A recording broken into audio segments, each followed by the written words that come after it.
I start telling people about hell, I might just scare them off. Where are you going to scare them off to? Hell number 2? Or are you just going to sit there and let them burn? Well, this is Chris from Don't Let Them Burn. Welcome to the program. If you haven't been to this program before or this channel, we're going to show you some of the programs that we do, different segments. This first one is called Game Invaders. The next one is Spirit Behind the Music, which we talk about music, of course. Then we have Paranormal Shift. Also, we have Reign of the Tech, all about technology. Hollywood Matrix, which is what we're on today. Apocalypse News and Updates. Codex Explained. Deception, The Road to Disclosure. Superheroes and Gods. Amazing Machinations, which pretty much means evil plot. The Political Edge. The Symbolic Realm. And there we have it. So welcome to the program. Chris from Don't Let Them Burn. This is pretty much Hollywood Matrix. I believe we're on number 9 or 10, and this is about Lovecraft Country, episode 3. And so today, joining me is Red. Hey. How are you doing? We're doing, aren't we? You're doing. All right. We're doing. Another long stretch in gathering this information for you and getting the screenshots together and everything. So this might be a long one, guys, because the nature of this whole program, which is Lovecraft Country, is filled with esoteric ideas. But for those that haven't been here, I'm going to show you one more thing before we get into the program. And that is, this is our Parler channel. Don't let them burn. You can find us there. Same thing on Twitter and all that stuff. So go to Facebook, wherever. We're migrating from those programs, but we're still there. Not programs, but social media sites, but we're still there. And this is our store where you can get nice mugs and shirts. I promise that we have more coming. This one is called The Righteous, right? So the righteous are bold as a lion. They look really great when you get them in person. This one is God is Holy. And this is actually our most popular shirt. So if you're a born again Christian, this wouldn't, upset anybody, right? Yeah, right. People look at me strange. But here, the Don't Let Them Burn shirt. And so check us out. We have another one. It's Amazing Grace. And this one is pretty much typography. And Amazing Grace, how sweet the sound that saved a wretch like me. So there you have it. All right. So that's our stores. So we're going to get into this Lovecraft Country episode 3. Now, we didn't intend on doing the whole season. That was not in the plans. At all. But one person asked, and we said, That's you know right. what? One person. One person. And the love we have for you guys, or that person, because let me tell you something. Yeah. And so, here we are, episode 3. Shalom, Shawnette. Shalom. But for people that wonder why we do this, it's basically to show you what you're watching, what's hidden in plain sight. This is not about legalism or telling you what to watch. I personally don't recommend the program.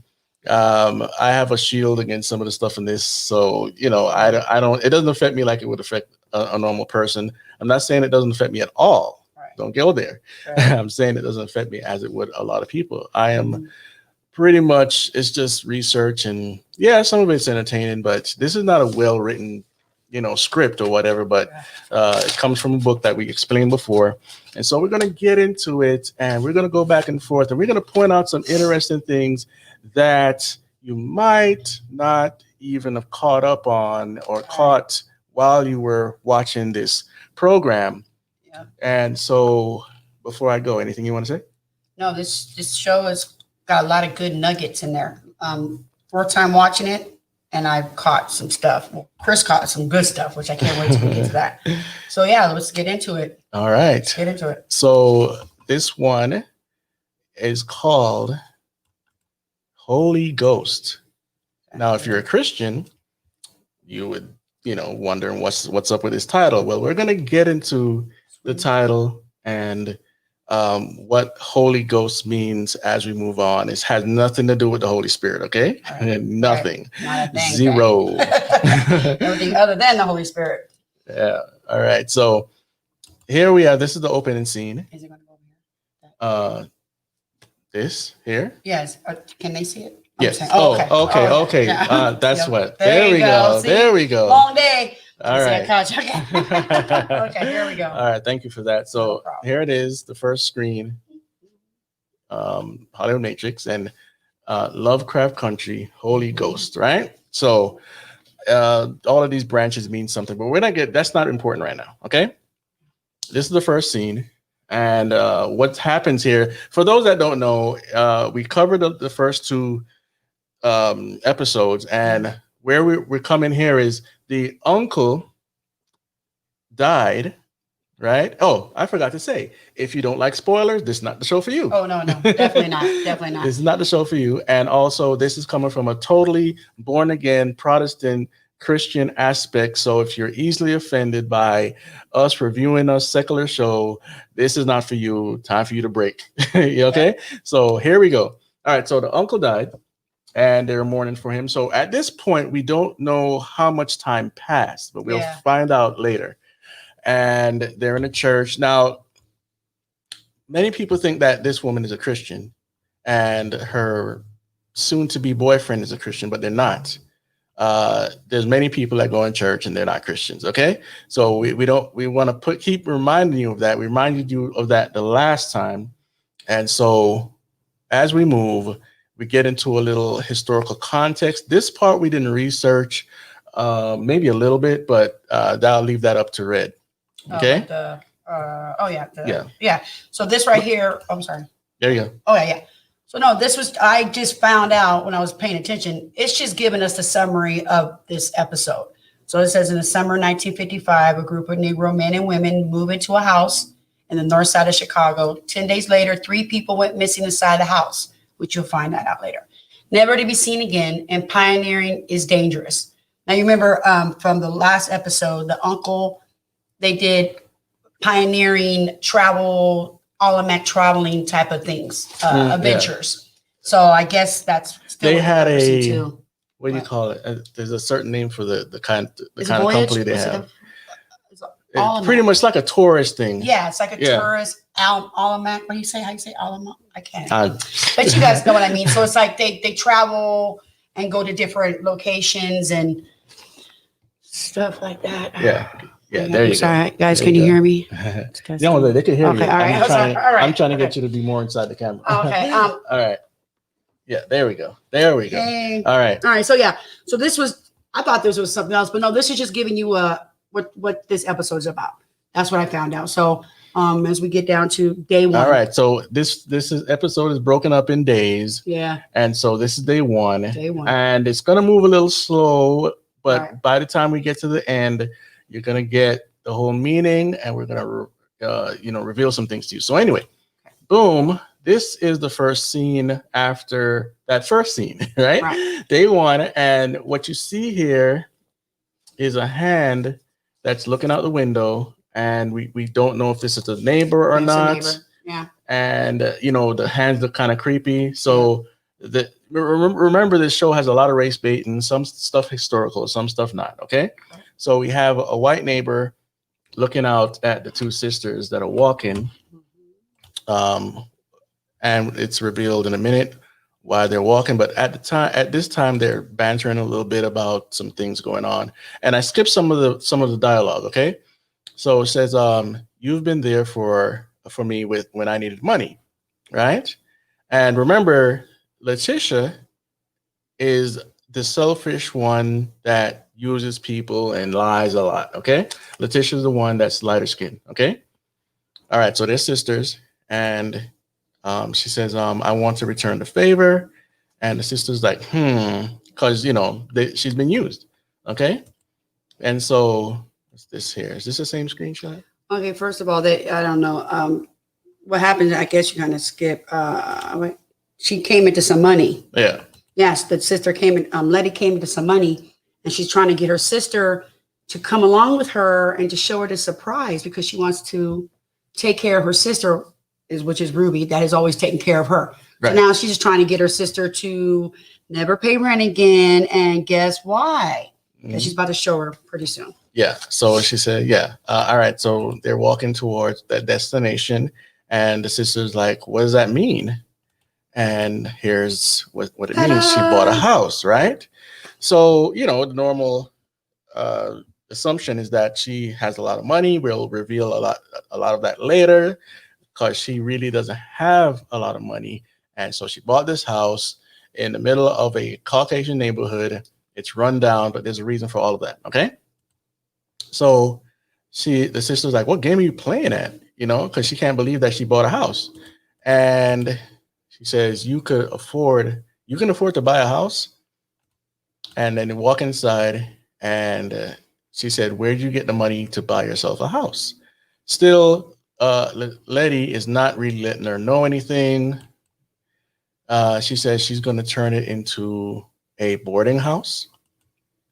This is actually the first scene when they enter the house. There's a black widow spider. This house is full of cobwebs, okay? And everybody knows if you walk into a house of black widows, you got to be very careful. I used to live somewhere where there was a lot of black widows outside the house, and I had to be careful. So anyway, she says she's going to turn it into a boarding house, pretty much for black people, poor black people in the neighborhood. So she's going to turn it into a house for that. So she says it has 3 floors, not including the basement. Very important to remember. 3 floors, right? And also 13 rooms. Number 13 again is an occult number. Right. We're not going to explain all of that now, but it is an occult number based on the Isis story and Semiramis, Nimrod, Tammuz, Ishtar, on and on and on. Okay. So we explained that in a lot of our programs. So we're going to skip that this time. But if you want to look up the story of Baal shaft, Nimrod's man part, the phallic symbol, and where it comes from, this story of the number 13 or even 14 goes into that area. All right. Now, she wants to make it a safe haven for colored folks in need.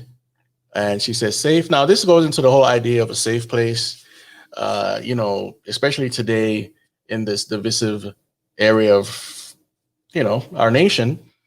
People that are easily offended or they can't get ahead because they haven't been taught. They can't win games. They can't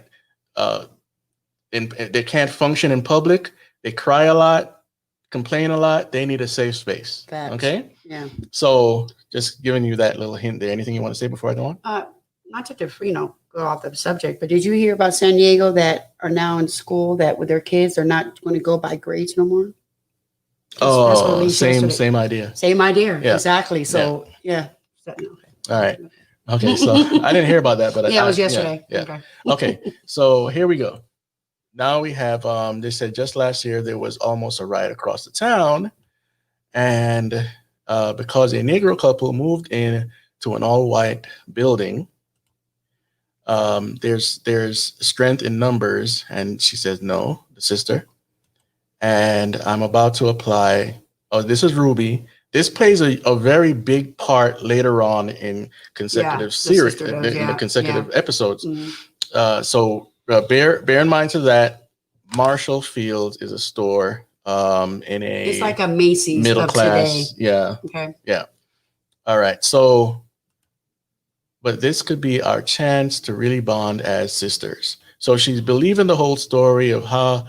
Well, she didn't really get a story, but she's believing that, she bought a house and it's all for good, and now they want to bond as sisters. But actually, isn't this Letty talking? Letty's talking to Ruby, and she's saying, "Yeah, this could be a chance for us to bond as sisters." Right. But Letty means well. She just ain't telling her at this point how she thinks she got the money, which is you'll find it out later. Right. So she's really meaning what she's saying. She's there's a lot of hiding family A secrets. lot of family secrets. And actually, she really doesn't know how she got the money, but we'll get there. Yeah, we'll get there.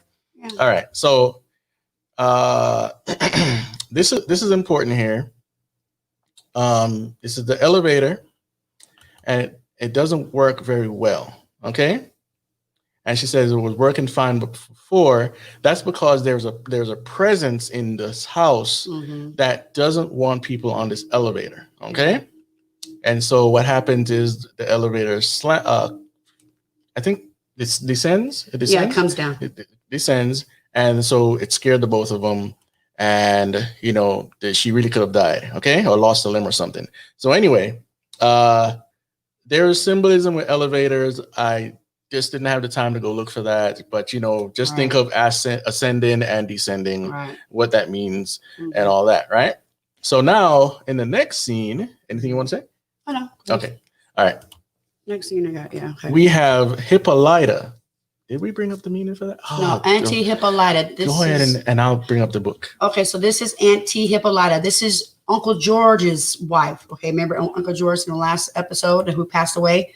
Okay, so now she's, in her room with Uncle George's book, which was one of his favorite books called Dracula. We all heard about that book.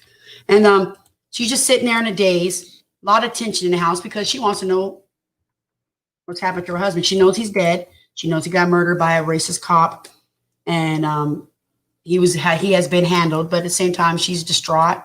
And once we get to another clip, but Hippolyta's name means. I'm going to show it to him. Okay, go ahead. Go ahead. Okay, yeah. Hippolyta's name means. Where are we at? Oh, I didn't bring it up correctly. Sure. Give me a second, guys. Fired. Oh, H-I. There it is, Hippolyta. Which is pretty cool because what is it? Oh, this the is queen. it. It's the queen of the Amazon, right? Yeah, this is it. Yeah, she's queen of Amazon. Don't talk too close Sorry. to the mic. My bad. Yeah. Queen of Amazon. I'm walking off. Go ahead. She's the queen of the Amazon, and where's the part where I can read totally from? Right here. You look on this side. Okay. Hippolyta was a queen of the Amazon, a tribe of the ferocious women warriors who lived in the Greek town of, can you say that? Themyscira? Themyscira, there you go. And Queen Hippolyta was claimed by Hercules that she offered him her girdle of her own free will. And then Hera intervened, determined to pursue her grudge against Hercules. And the vengeful goddess stirred up hostility amongst the Amazon, forcing Hercules to kill Hippolyta in order to escape. Very interesting. Right. Okay, so that's what her name means. Yeah. So this Hippolyta, like you see, a lot of people draw from ancient mythology and put it into their works. This whole Hippolyta, it's going to play a major part later on. So it will. We can safely say it's not just a coincidence about her name and about her relationship to an old pagan god. Yeah, because it comes in a big play later on. Very big. Big all right. Okay. And that's for weeks later. So we're telling you now. So be prepared. Okay. And so, yes, as Red was saying, this is the book of Dracula. And the uncle loved this book. It's his favorite book. Goes back to the royal bloodlines, Vlad the Impaler. And that's a whole nother long explanation. But so we're just going to leave it like that. And she starts to, so there we are. She starts to rip out the pages. Pretty much, I believe this is because she's frustrated because no one is telling her the reason why her husband died. They're not giving her the full story. She knows they're lying. They're hiding back something.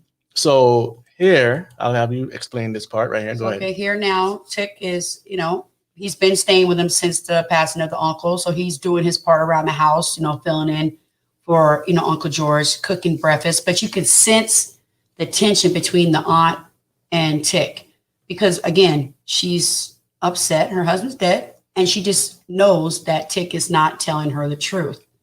So that's where we're at on this one. And he's just trying to be kind and he's cooking. And his little cousin Dee is looking at Mama like, because she senses it. Yeah. So we're on that end. Okay. Now, one slide that I didn't get is from Dee, whose name is really Diana. Yeah. So it's another clue to a pagan goddess, and that plays a huge role by the end of the season. Yes, it does. Right. And so she has on this jersey, this is a jersey she has on, and it's the number on it is 58. And for the life of me, I couldn't get the connection until we took all the slides and we're ready to start the show. Okay. So here we go. Number 58, angel number, meaning and symbolism. Okay. The angel's guidance is our the angel's guidance in our lives is an irreplaceable aid in living our life in alignment with our true soul's purpose and our divine mission on this earth. Not everyone is aware of their presence and the help we receive from them, right?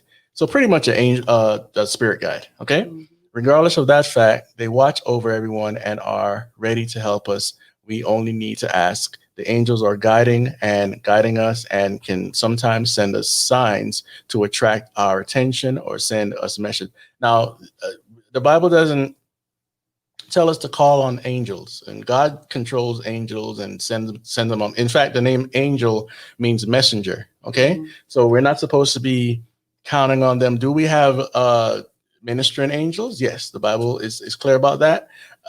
Do we entertain angels unaware? Yes. The Bible's clear about that, but we aren't supposed to be calling on them and praying to them for guidance. This goes into different, doctrines, like, from the Catholic Church or some other weird stuff. People actually worship angels, but here's this exact number on her jersey. Okay, so I know that this is where it's heading.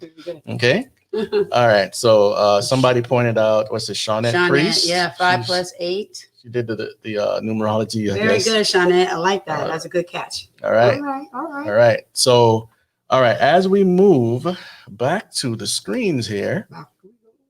All right, let me take that down now, and we're going to pass this scene. Basically, like you just mentioned, mm-hmm. They're having some tension, but the D, the young lady here, who also name is Diana, is asking Tick, if they can go to the scrapyard for some robot parts tonight. What does that do? What does it have to do with anything? It makes sense later. Yeah. She draws comic books and she's also into science. She's a very smart girl. Okay. It makes sense later. I can't tell you because it'll be too much for now. And you'll be lost anyway. So, all right. So then he says, I have some things to take care of. And so you see the look on her face?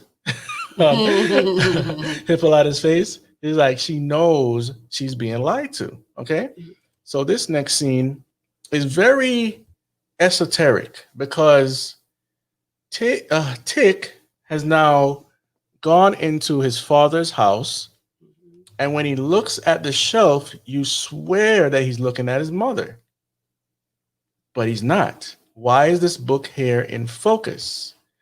Because the Count of Monte Cristo it has Masonic storytelling in it. Now, we're not going to get into the deeper meanings of that, but you want to go ahead and research the Count of Monte Cristo and how it connects with the Masonic order. All right. So remember, this book is not mentioned. No. They don't go back to it at all. So this is a cue, subliminal hit for the audience, right? It's not about this woman at all. All right. Okay. So as we move, this is his father, which his name is Montrose. Yes, Montrose. Right? Yes. And I don't know if it has anything to do with Monte Cristo. But it could. We definitely know Pops is hiding some stuff. Like I said, we family and secrets, a lot of secrets. So I think maybe it's possible. Yeah, you're right. Because they showed this, then they showed him, and his name is Montrose. And it's also beside his mother. Yeah. So I think that's the connection there. Yeah. Right? Yeah. So as we move, and we established last time, that there's a lot of Masonic connection. We didn't have to prove it. It's right there in front of your face. And so we broke down a lot of things last time. if you haven't seen part 2, episode 2 for this series, go back to episode 2. It's ripe with all sorts of secret society stuff. So anyway, as we move, so Tick enters his father's house, and I put the slides there backwards a little bit. Okay, sorry about that. So he enters the house, and so after he looked at the book, he went and filled up his the glass full of water and douses his father with it. And he says here, "I got you, kid." Now, this plays a very important part later on. Right now, if you're watching the show regularly, just passively watching it, you wouldn't get it. Okay? And so he douses his father in the face with water. He's drunk. He was drunk. He's always drunk. Yeah, he's always drunk. Okay? And he's also abusive, right? So here he goes. He says, "That was Uncle George's favorite story to tell." Right? And right now you're wondering what story, you know? And so he goes and says, "I heard it so much, I've been dreaming about it. Like I was there with y'all when the riot broke out." This is a riot many years ago when the father was younger. Okay. "Those white boys had you surrounded, and out of nowhere came a mysterious stranger." This is very important. You see this motif in a lot of time traveling movies. So if you are on the up and up with time traveling movies, you kind of get what's going on right here. Okay. The stranger swings a bat like Jackie Robinson, and he saved the uncle and the father. When he says saving you both, most people don't really know what's going on right there. So, but that's a spoiler you can handle.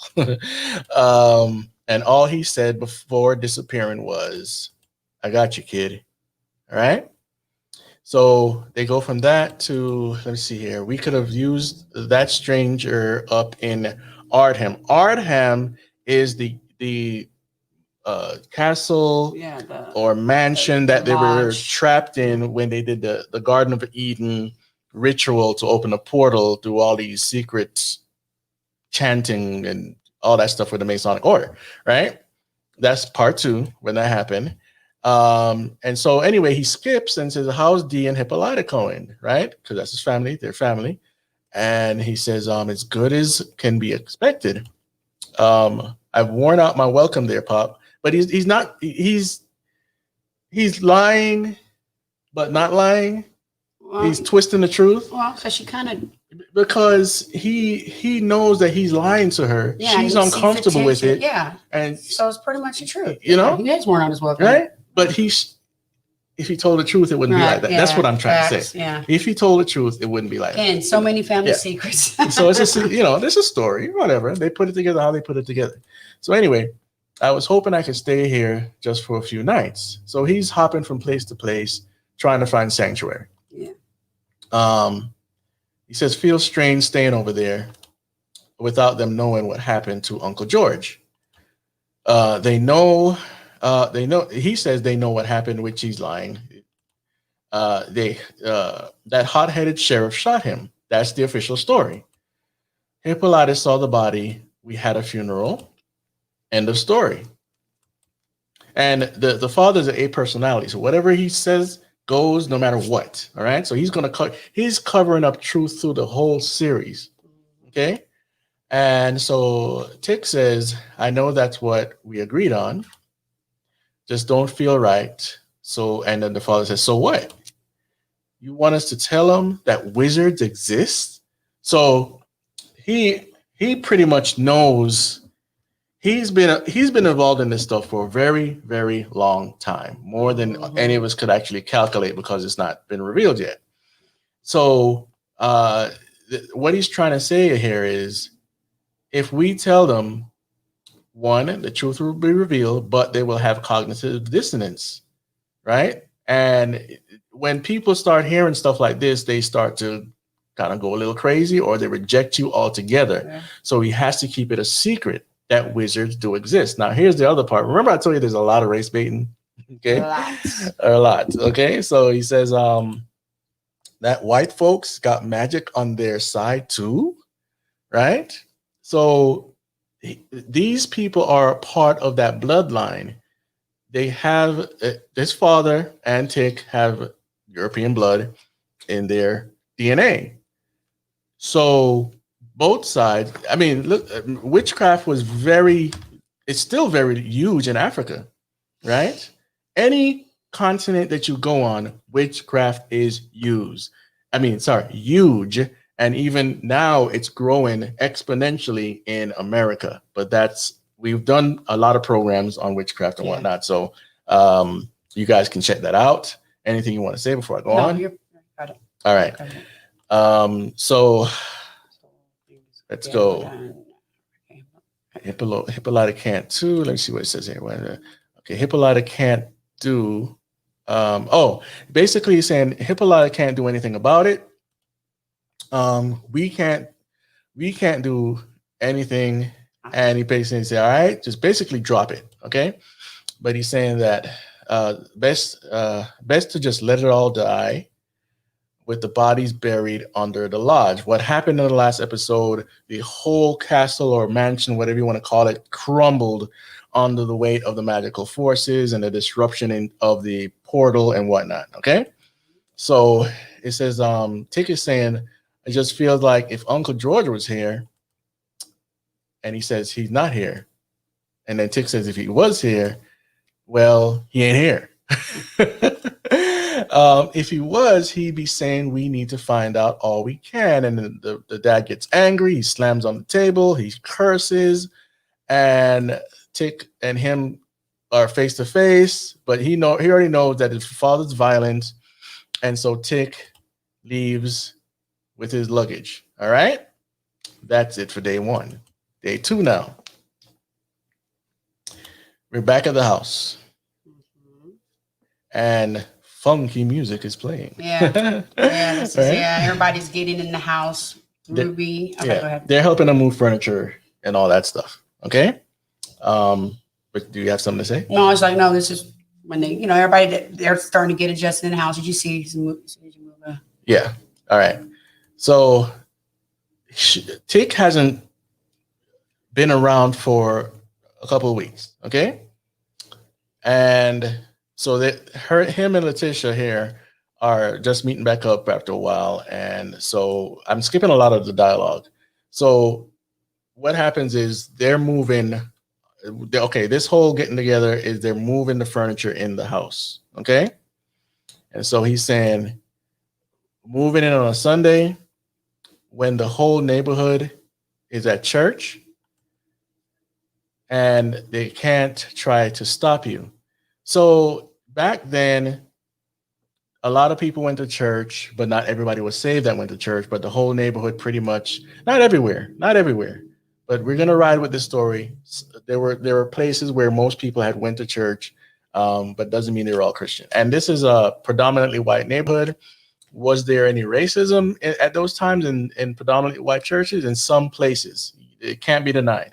But and in some of the black churches as well, what we would call quote unquote the black church. So anyway, he said you haven't checked in since George's funeral, right? That's Letitia talking to Tick, and so it's been 3 weeks. This is the time span from the opening of the show till now. It's been 3 weeks. So no one is really talking about the craziness that went on, and we'll get to that in a second as well, or the uncle dying. So as we saw, they only showed her at the funeral. I'm not sure if the dad went. Yeah, they didn't show. Not sure. So they didn't show any of that. So anyway, let's see here. The same slide or what? 3 of the same slide. Interesting. Okay, so I wanted to check in before hitting the road. That's what Tick is saying to her. And in the meantime, they start hearing horns blaring outside.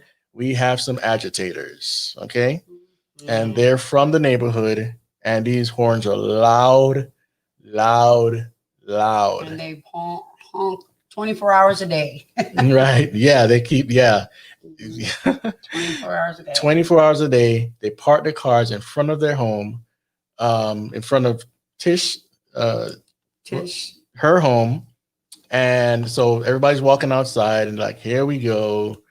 I told you it was going to be Trumbull Park all over again. Now, what's Trumbull Park? Which it happened. It's a place that it was a black couple that moved into an all white neighborhood, and it went on for a few years. So it was drama after drama, riot after riot, and then they brought in more black families and started the issue. So this was like a 5-year stint. Yeah.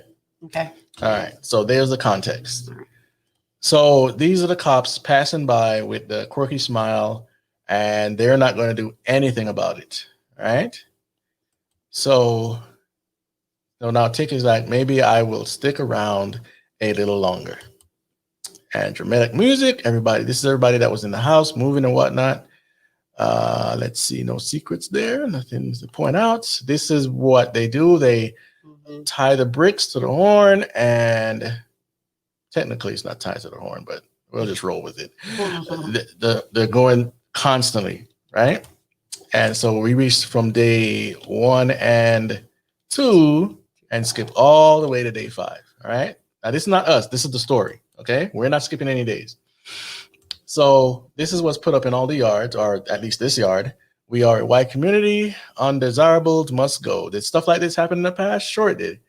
But again, to release, I say this in every episode, to release the stuff at this time of division and tension between whites and blacks is not good. So there's trying to, this is the planned agenda. Yeah. They're trying to stir up emotions to keep us divided. Right?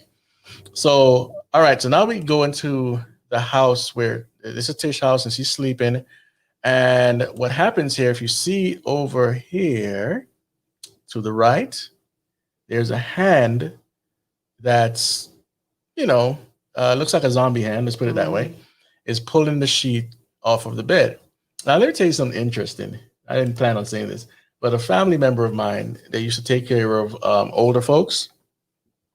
And when they took care of some of the older folks, they would have spirits hanging around, whether it's the condominium or the house, wherever it was. And sometimes what would happen is stuff like this, drag the sheet off of you, or they would touch your toe and it would turn cold. Weird stuff. Okay. So this is not too far-fetched out of reality. All right. And that's the reason why we're breaking some of this stuff down anyway. Right. So let's go back.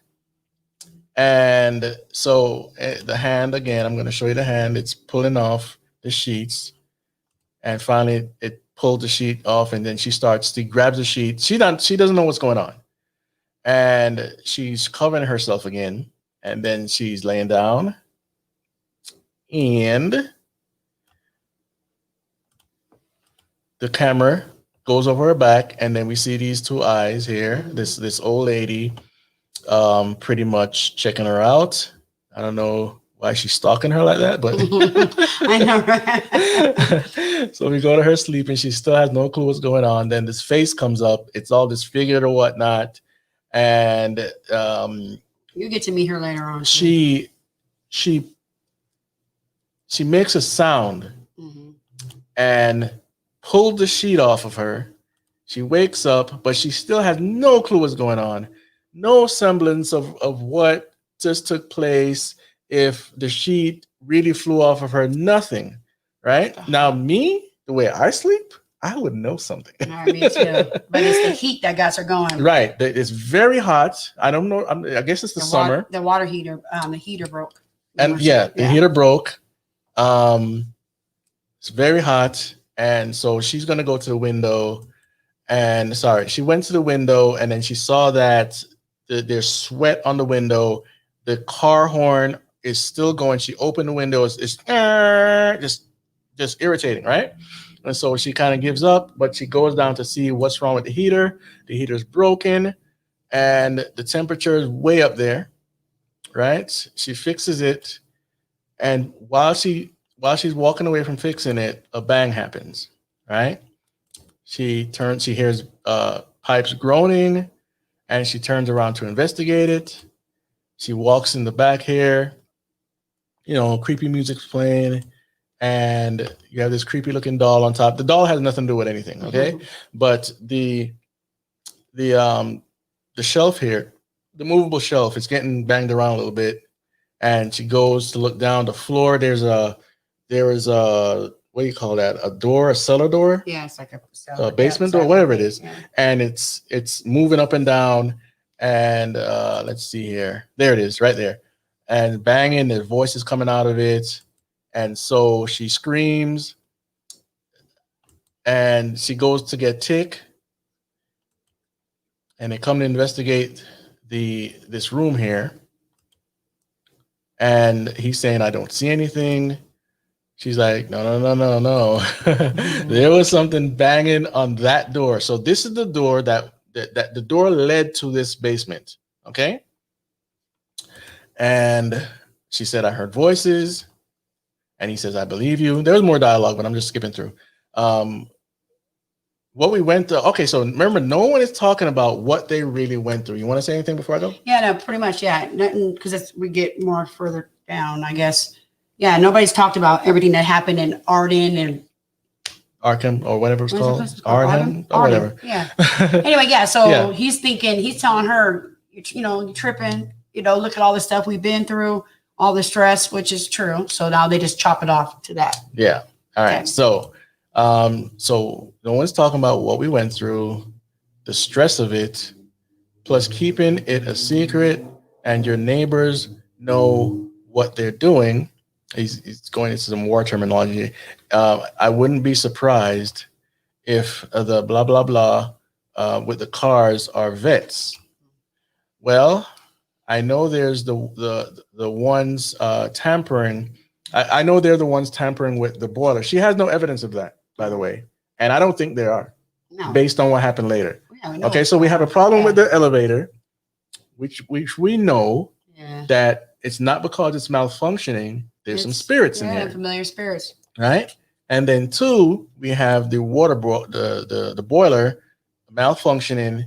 No one's been in their house that we know of. And so anyway, so he says the excessive heat and noise, some tactics we used in Korea, right?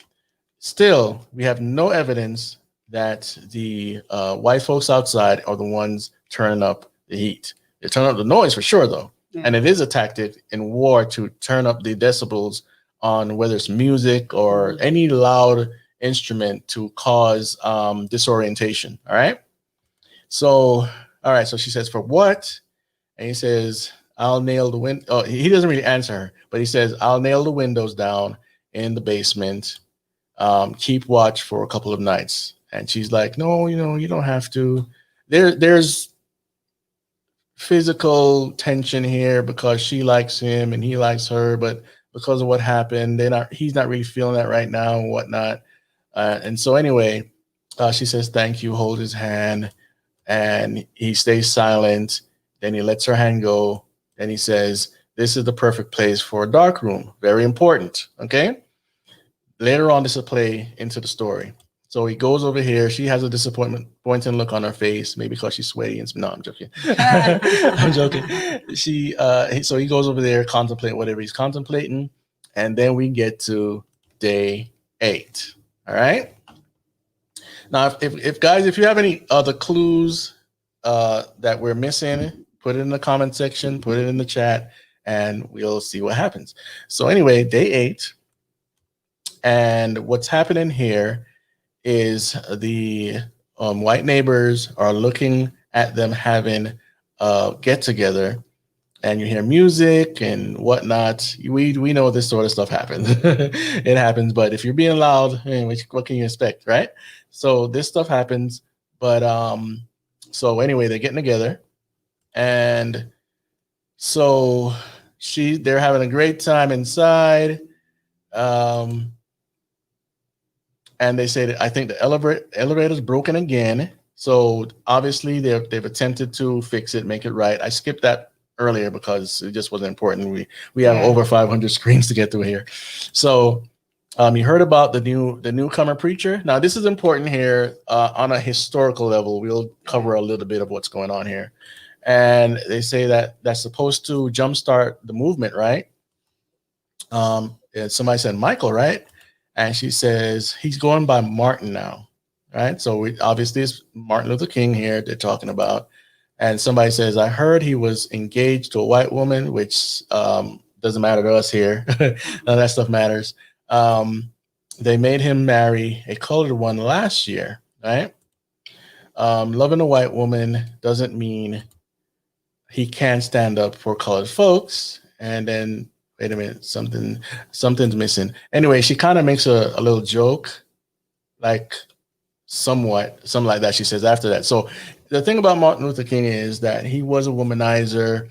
And from what I'm hearing, because of his affiliation with the Boule, the Boule Society, he was deviant with men as well. Okay? Now, if you don't believe me, go look it up. Hey, there was problems with him. Okay? Yeah. So anyway.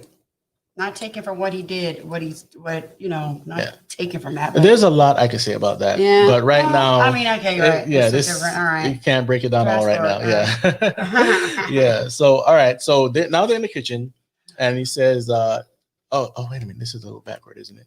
All right. So what's going on here is Hippolyta is giving some nods, not nods, but some jabs to Tish about Tick. Right. So yeah, because she's frustrated.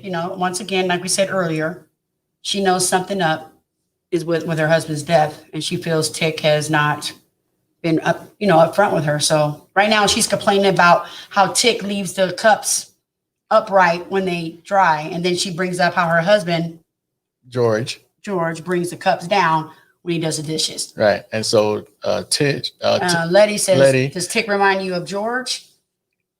And she says, no, just being foolish. You know how people play those mind games. I'm just playing, whatever. I'm playing. Yeah. No big deal. And so she's saying now, you've seen Dee and her friends? Okay, this is important. I forgot to bring up something about this as well. What Dee and her friends are doing, they're in the basement. Playing around with something very dangerous when it comes to real life, okay? And it's a board that's related to Ouija, right? And so as we bring this up, all right. You can drink on camera, sorry. So here we go. We have the Ouija board, Origins of Evil. Well, this is actually a movie. Let's go to the real Ouija board. For those that don't know, the Ouija board is something that you use to summon spirits to answer you, affirm questions, sometimes to call up a weird spirit or whatnot that could be a family member. Okay, well, we know that's not real, but these familiar spirits do what they do. All right. So it says the Ouija. Let me make this bigger because my eyes, my friend, are not ready for this.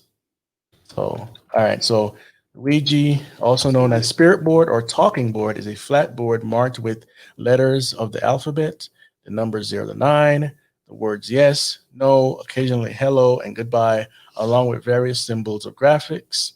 It uses a flanchet, smart heart shaped piece of wood or plastic as a movable indicator to spell out messages during a seance. Participants place their fingers on the planchet and it is moved about the board to spell out words.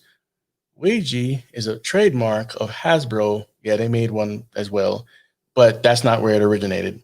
So spiritists believe that the dead were able to contact the living and reportedly used it to a talking board very similar to a modern Ouija board at their camps in Ohio, 1886. I'll stop right there. You can, let's see here. Some Christian denominations have warned against Ouija boards, holding that they can lead to demonic possession. Occultists, on the other hand, are divided on the issue, with some saying that it can be a tool for positive transformation. Right. So anyway, that's it. Let's see here. Let's go back to the screen. And so this is one of the kids down there. I don't even know her name, but that's not important. So she's saying who's the coolest in the group. At this point, you don't know what they're looking at. The next scene, you see them with the board there. And what's important to point out here, and you're going to see this motif going on later on as we move, is they're in a circular pattern here, right? They have to surround this thing because circles are very important in witchcraft. And so they're here playing with this board and they're trying to see who's the coolest. And they all touch it. They have to all touch it. And this these are lyrics down here, so don't pay attention to the lyrics. And so next, there's laughter, and they say it's spelling my name, right? Whoever name that is. And it says, no, it's my name. Okay, whatever. And so now they have say, will I have a good, he's asking the question to the board, will I have a good trip home? Now here's the thing. These are youngsters not really knowing what they're playing with. And this thing is actually working for them. And none of them are creeped out. None of them? None. Well, I don't think they really believe it. Because remember what happens next is it's mad at them. So I don't think they really believe it. Right, but still. I know. You know your kid. Has anybody ever messed with Ouija? In the comments? Yeah. I know. I'm just, incubus. Yeah, so here you see the eye there, and that's very important as well. That's not by accident that they're showing that eye. And so they're moving this thing around, or it's moving their fingers, whatnot. Mm-hmm. And so now it starts to spell some stuff, and the song is playing. But what happens here in this scene, because I can't show the video, is the lights are flashing. So another clue to why they should be disturbed. Yeah. Right? And so he says, this is D again, Diana. Gil, it's your turn. And round and round they go. And who are you talking to?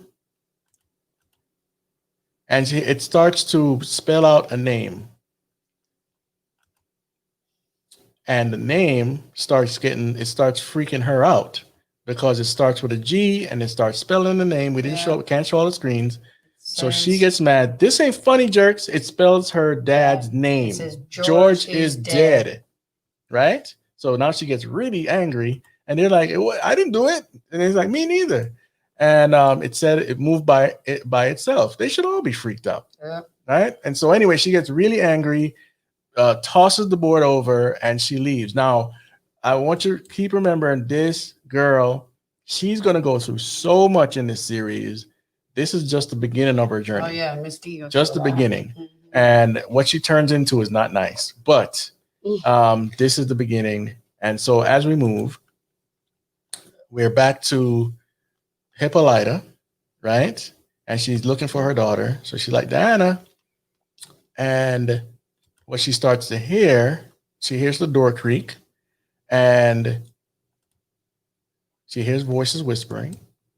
And she's like, hello. But anybody with smarts would not be like, hello. You hear whispers.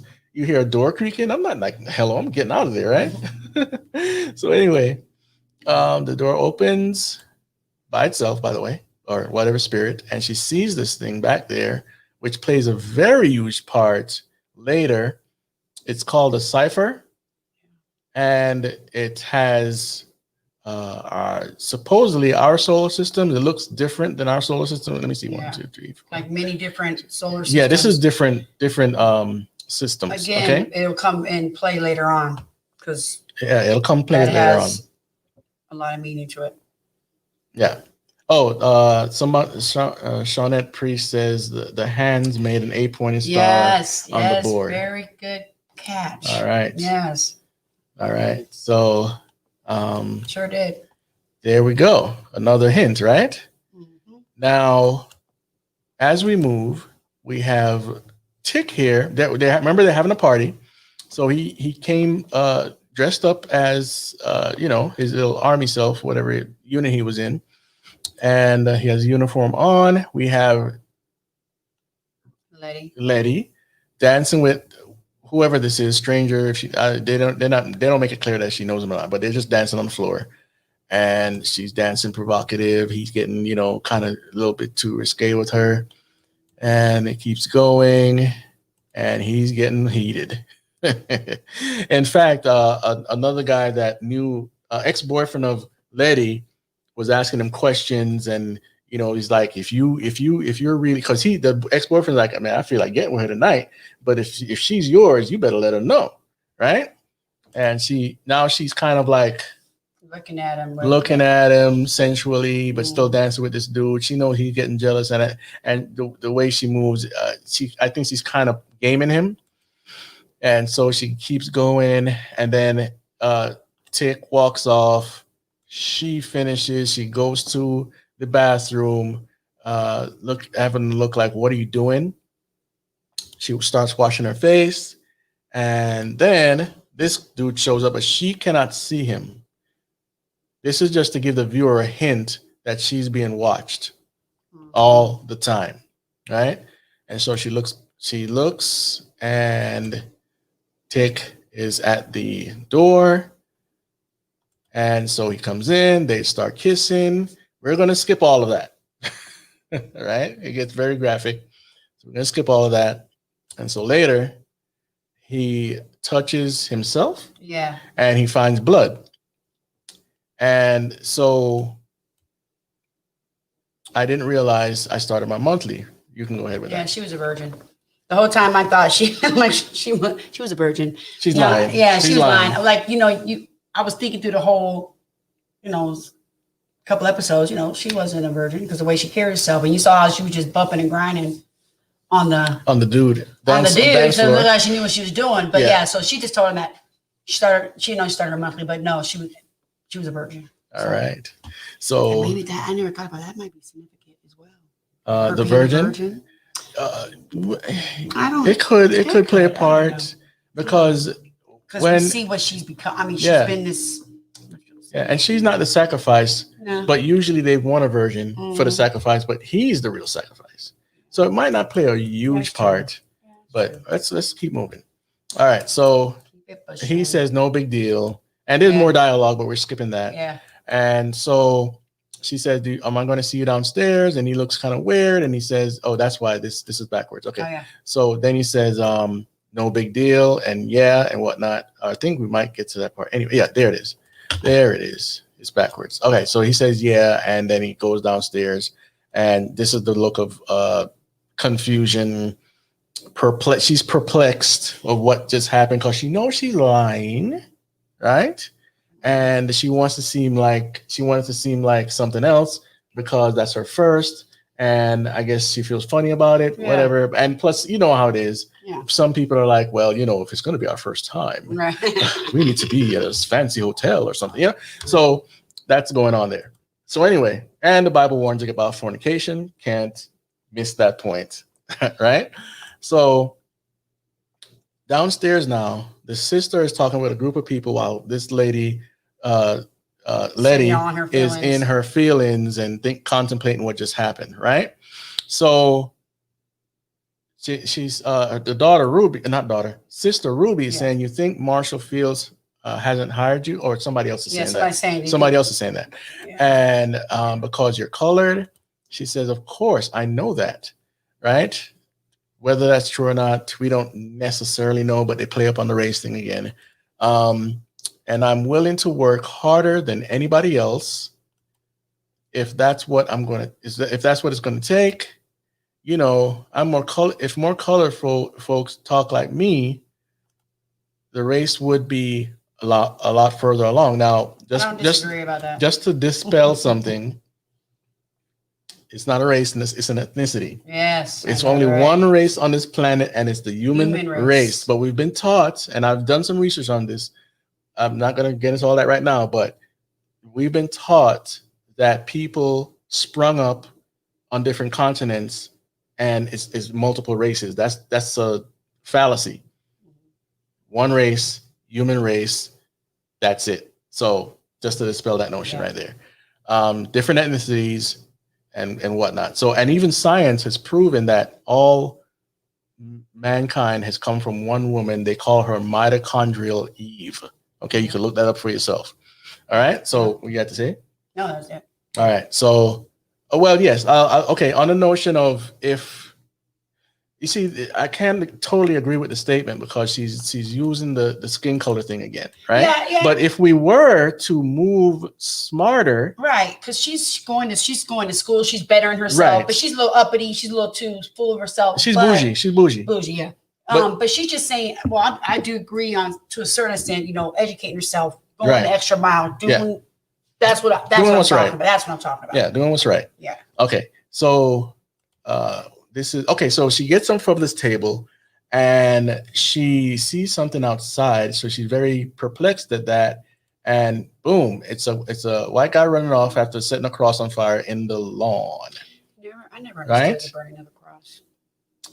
Because the burning of the cross, I can't say all of it now, but the Ku Klux Klan was really a secret society built by another secret society that hones in on racism, and they call themselves Christians, but they're Right. not. They Yeah. use the cloak of Christianity Yeah. all the time.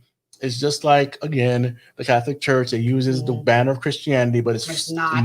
it's mostly, if not totally, pagan, Yeah. right? And full of witchcraft. So think about the cross. Think what Jesus Christ did. You're going to burn a cross in front of whoever, trying to make some sort of statement that's not found in the Bible. All right. So it's either whatever they think about it's totally wrong, right? So anyhow, as we move, say excuse me, and Hippolyta's up. She's on the top floor, I believe. She's saying, "Where's the kids?" Tick is saying, "James grabbed the shotguns from the closet." This is Letty picking up a baseball bat.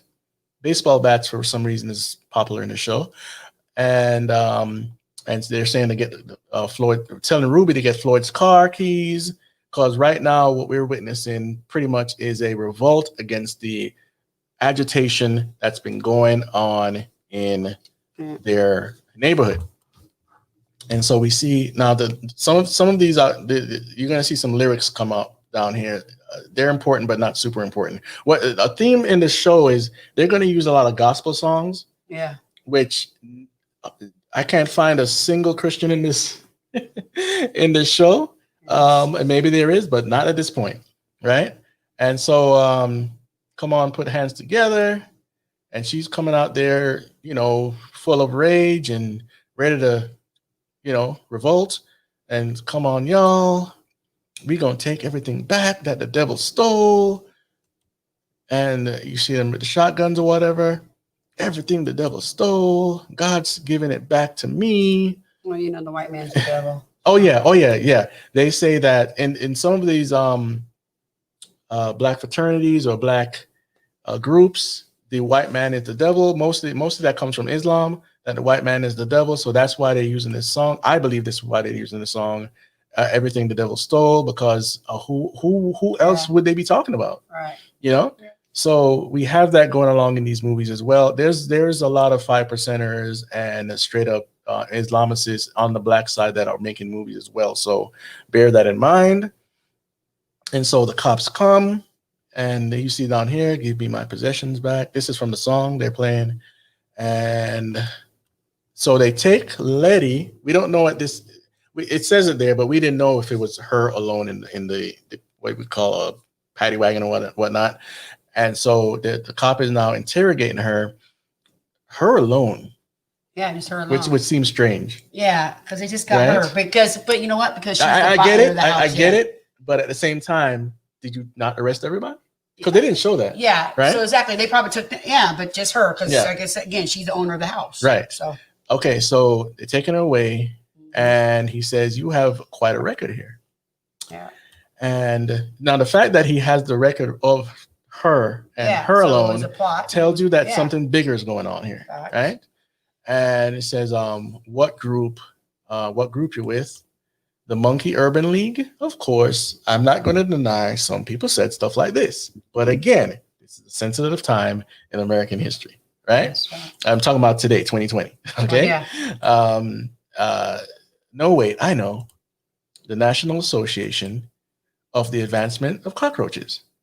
So, and the easy way to demonize a group, and I might have mentioned this before in a previous program dealing with Lovecraft, is you have to demonize the group, the ethnicity, no matter if it's white, black, Indian, whatever ethnicity, you have to demonize them to make them seem like animals. That way you're able to do horrible things to them. Happened to the Jews as well. Okay. Yeah. All right. So she laughs and he says, I've gotten a lot of complaints from your neighbors about you. And she says, have you gotten the 21 reports I've filed? I know the 21 has a significance, but I can't think of it right now. Okay. And it might not be anything huge, but it does have a significance. About harassment from those same neighbors. And he says, Burke, Crane, have we received any complaints? Not that we can recall, says the captain. And he plays a huge part in all of this. He plays a very huge part. Okay. And he says, anything strange happen in your nephew's house? In your new house? Oh, sorry, new house. And he says, all right, how about this? Did someone tell you to buy the Winthrop house? And we'll get more about Winthrop later. And so he grabs the handle in case there's any turbulence in the truck, van, whatever this thing is, right? And then he gives a smirk. And then the car starts moving erratically. She starts getting thrown everywhere. And he says, gal, like you can't afford that mortgage, not even rent out, not even if she rents out the room, she still can't afford the mortgage there. And so tires are squealing, she's getting thrown on some more. You tell me who helped you buy the Winthrop house. And she won't answer him at all. And this will end. That's what he sent to her. And she starts getting more bloody, coughing and whatnot. And he says, you really don't know anything about that house you moved into, do you? And she looks at him with a, gaze like whatever. And he's like, we found the body parts of 8 negroids. That's not the word to use, of course, for people listening to the audio program. And he says, buried in the room below the basement. So if history is any indication, you won't last in that house very long at all. So what he's hinting at, they know a lot of the supernatural stuff that's going on with this house because of what happened in the past, and that'll be revealed soon. So she has no clue, even though she's kind of does, but she doesn't. Okay. All right. So we're at day 9 now. Anything you want to say? Now we're getting to the point where now she comes back from getting tossed around from the cops. So now we're just going to start seeing the pictures that she's been taking. I don't know, you guys don't know, but through in this house, she's been taking clips of everything. She's been taking pictures of everybody, of all the movement. And now she's starting to look at her pictures, which we'll get to that scene. And she's going to start to see the spirits of the ghosts. Okay. All right. So here we go. This is the room all made up as a dark room, as Tick suggested. Yeah, Tick suggested that she make it into a dark room, which she does. So now after what she's just learned, now she's going in. Now she's going to see. Right. So she's dismayed about what happened to her, as she should be. And so she starts looking at the pictures. And this is where the full story starts to come together. Yeah. And here we hear ominous music, and we see these lines that are drawn across the pictures here.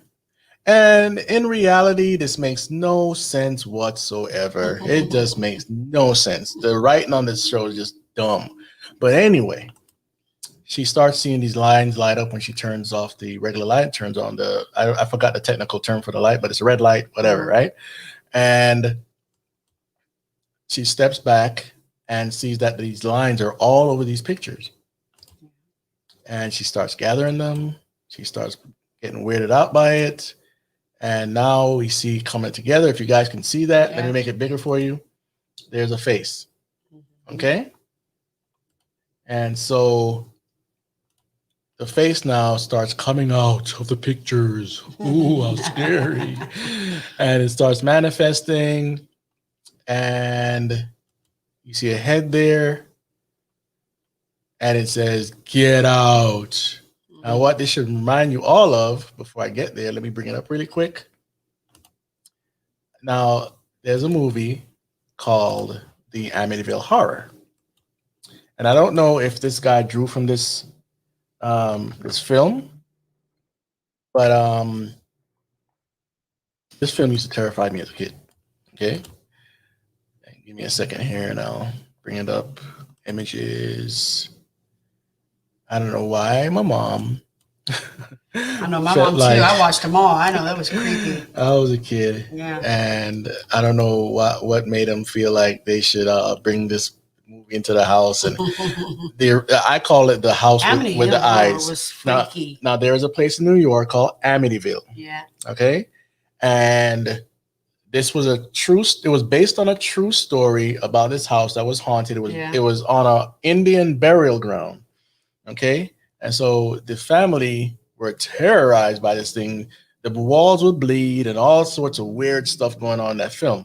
Right. So these are two screenshots. This is the dad. He would be awake at the witching hour, which I think in the movie it was around 3:15. And we talked about the witching hour before in another program, so we're not going to get into it here. But it's the time when the veil is supposed to be lifted, and the spiritual world is alive. Okay, so here we see the upside down cross. ... Let's move on. We have a couple hundred more slides to get through, so let's move. And so he's telling her to get out of her house. And the big old head comes up out the pictures. Like I said, it makes no sense in reality, but hey, whatever. Okay. She screams and she falls down. Then she runs out of the basement, comes to this to the pictures on the wall, and just for a symbolic imagery here, explanation, red means that something important is going on. This is outside of the room here because obviously the room has to be red. This lamp is red for a reason. These pictures are important, right? And she goes around getting pictures from around the house and looking at them, and the sister's coming in talking about some stuff going on that the people that are in the house are pretty much uncomfortable because they've been put in a position where targets on them now, right?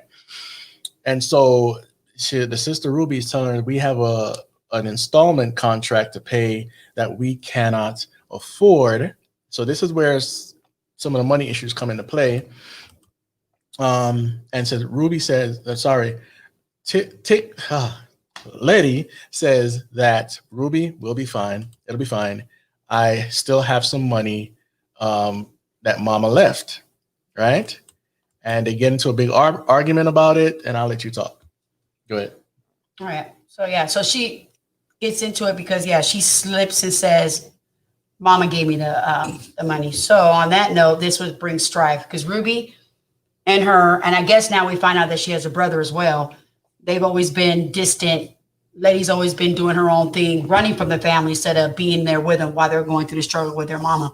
Right. So right now she just said all that money came from Mama.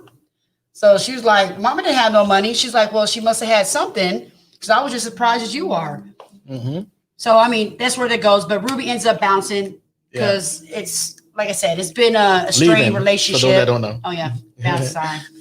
But she ends up bouncing, going her way and leaving Letty behind at the house. So that's where that goes to. All right. So from here. Now we got Mr. Montrose. Montrose. Chick Daddy, which he's who is a drunk. Yeah. Is always drinking most of the time. Yeah, because he got a lot of issues. A lot of issues, right? A lot of things to hide. He's not afraid to do most things. Yeah, all right. So him and Hippolyta are meeting up. They're talking about and he wants to chill out with her for a little, maybe play some games or whatnot. And so he's carrying the bags for her. He ends up bags falling over by accident, and she's like, "I'm sorry, I'll get it." And then he finds the Dracula book is in there, right? And she says, "I spilled coffee on his copy." We don't know if there's any truth to that. What we do know is that she was ripping pages out of the book. Yeah, so she had to get a new one. Right? So there you go. Yeah. So she's lying. A lot of lies. So it's all lies. Lies. And so now she confronts Montrose about the husband, her husband. Right. She said, "The bullet hole where that sheriff shot him, and I know you and Tick took care of that vile man. I don't want to know the details of that, but what you told me happened, something doesn't feel right." And he said, "Tick's been staying here a month, meaning her house. And every day of it, I have this nagging feeling that he's not telling me something. And about my husband's death. And so now he goes into his diatribe. I'm not sure what you want me to say. He says some stuff before this, but not important to say now. Basically, he's denying everything, okay? Because a lot of lies, right? And what else do you think happened? And she says, I don't know. And so we go from this now to day 10, all right? So we're halfway through, folks. Halfway through. And as you can see, there's a lot of things going on here. This to me is a filler episode, but it still has enough nuggets to where we're gonna get the case done. We have, oh my goodness, so much. So anyway, day 10. Here we have Letty. She's now doing, ever since she's had that run-in with that sheriff who is a part of the occult, he's demonic. She's now starting to do research on the house. She's been doing a lot of research. So now she's here at a restaurant. You know, as you see, bar. We got newspapers. She got the Bible. She got peanuts, and she got coffee. Thank you. Chris pointed this out. She has this right here. You guys 23. can't really see it that much. Let me see if I can zoom in. Boop, boop, boop, boop, boop. Nope. Out of frame now. I know I'm going to bring it in. Oh. All right. You see this right here? This is Job 23. This is not there by accident because it plays a part in the spirits that are in the house. So pretty much these are we're going to get to this again, but spirits of vengeance. And the reason why Job 23 is there is to symbolically represent their thoughts of wanting revenge or where's God in all of this. Okay. But Job 23 is not about that. It is about God. It is about the struggles that he's going through because what God has allowed in his life, but it's not about vengeance at all. So if you want to go look up Job 23, be my guest as we move. All right. So passing that now. And I'm pretty sure that there are other symbolic things in here, like this word over here, new light. It's all sorts of stuff in here, but we don't have time. So anyway, they're in the bar and Tick walks in and he's like, "What's all this?" She's like, "My house is haunted." And he says, "Walk me through it." She's looking all crazy. And she says the realist, JJ, here, he was cagey about the previous owners, right? But we called it the Winthrop, but he called it the Winthrop house. The last owner of the house was a man named Hiram Epstein. The last owner of the house was okay, so that's Epstein right there, right? Yeah. And he's an astrophysicist, and he was fired from the university. I think she's going to say that. So anyway, Epstein was a scientist at the University of Chicago until he was fired for unethical experiment practices. And he says, unethical how? And he says, but I think he was experimenting on humans. 8 bodies were found in the basement. And he says, when? She says, I'm not sure. But remember the night of the housewarming party?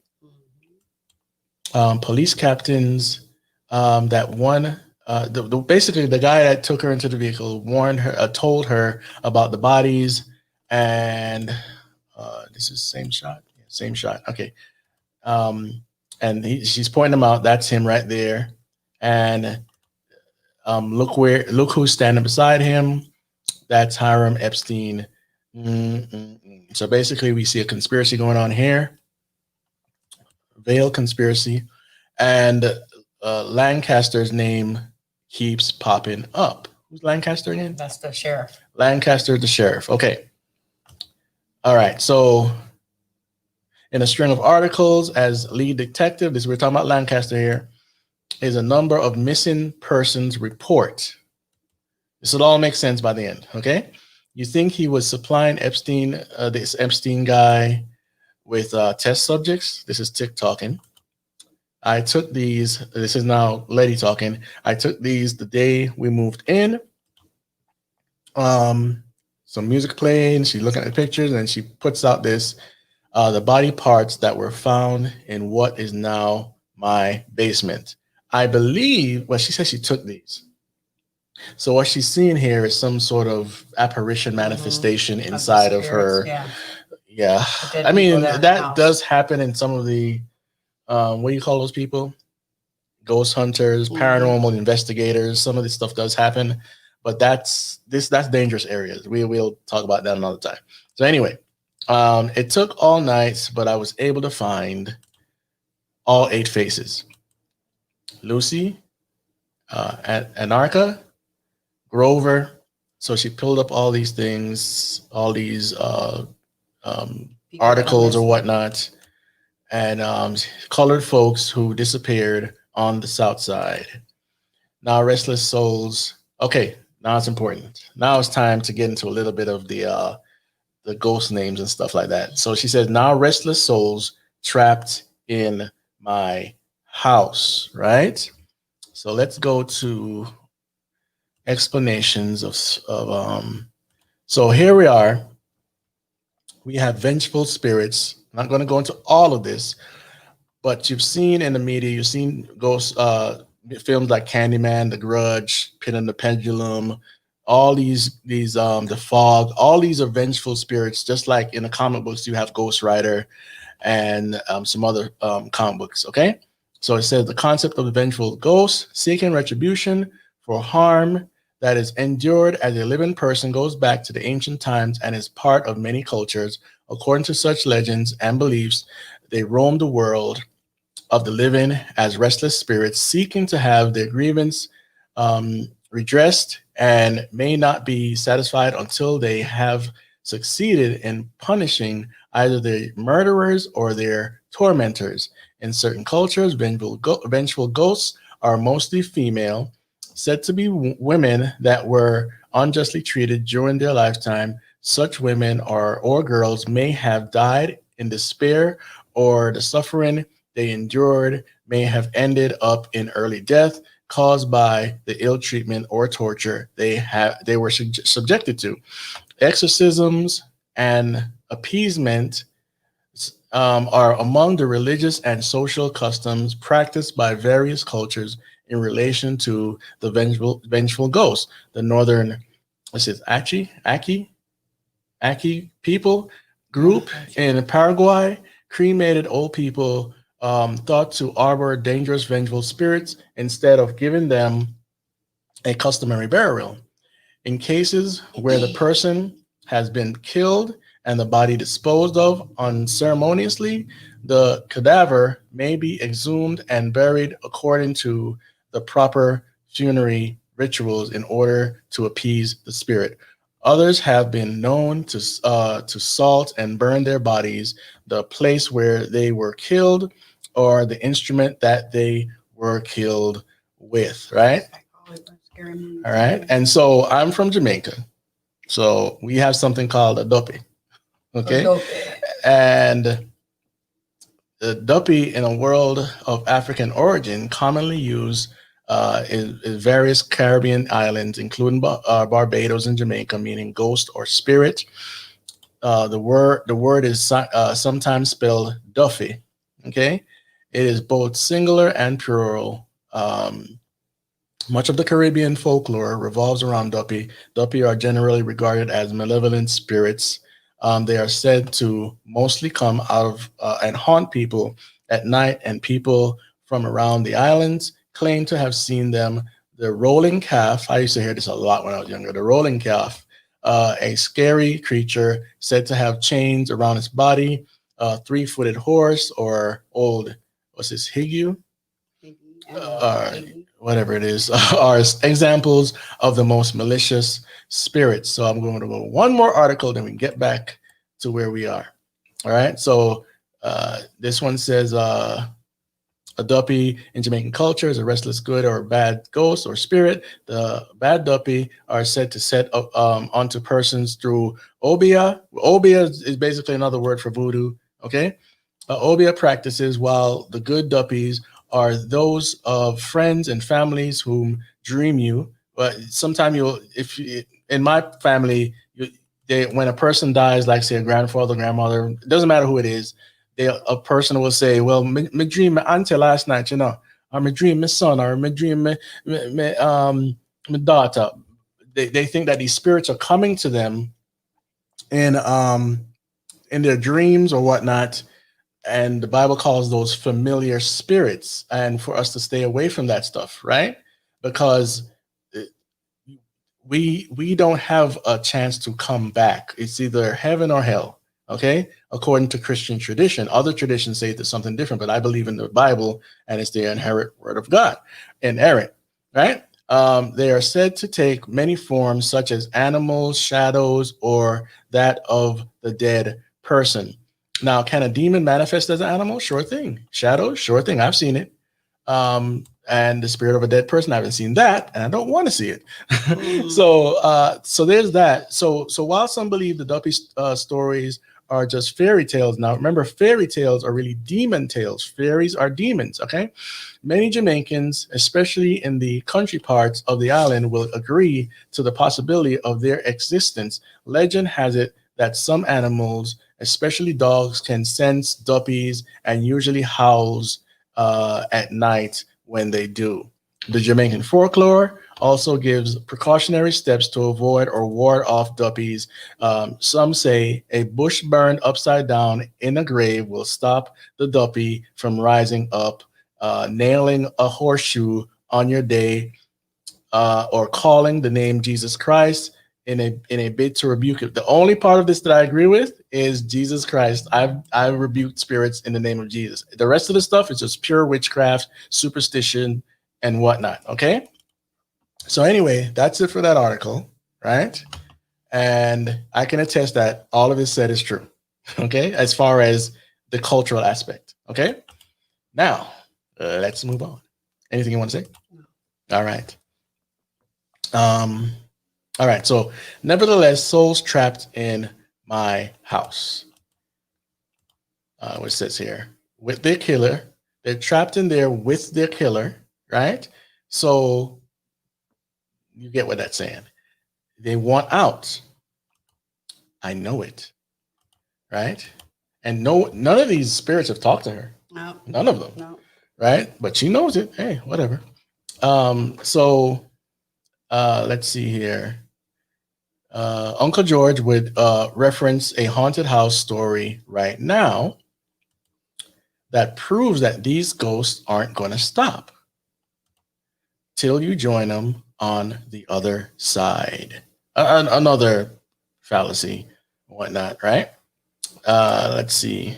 I think it's time to move out. So he's pretty much giving her a good warning here, but you know, story must go on. The night of the housewarming, that was my first time. So now we're getting back into the relationship aspect. She's opening up to him, saying that, you know, what we did is our first time, or my first time, and he's feeling kind of weirded out by it. So he's letting, I'm sorry if and she's like, no, I don't regret it. By the way, the Bible says don't fornicate, but I needed it. She says she needed it, and I'll let Red over here explain why she needs it. Asking me, because Well, I just said, well, maybe because I just want a woman's maybe because she's perspective. in a feeling, because she's feeling them. She's has really strong feelings towards them, and for a long time. And then back in the last episode, remember she thought she was. You guys remember she thought she was being with the real Tick, but it wasn't Tick. Right. And they had the snake thingy. So and it wasn't a. It was what do you call it? Sort of kind of hallucination. Yeah. Yes. Right. Well, it was a magic spell. Magic spell. So, yeah. But also, there's been things where some people drink to feel. And we don't know if she was drinking. No, and just I'm saying people deal with it certain ways. You already feel for this man. You already want him in that way. Yeah. Plus, remember she died in the last episode. She was murdered, and she came back to life. So this woman's been through a lot. So I can see that. And then all the issues, her and her sister. So, I just think it's just a culmination of things. Yeah.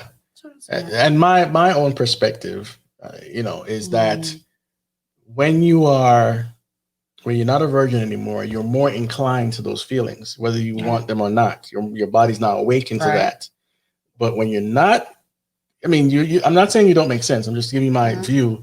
It kind of doesn't make sense to me because of the fact that she was a virgin. Right, because I know when I was a virgin, I never thought. Yeah. I wasn't like, oh, I need to have. Yeah. No, it was.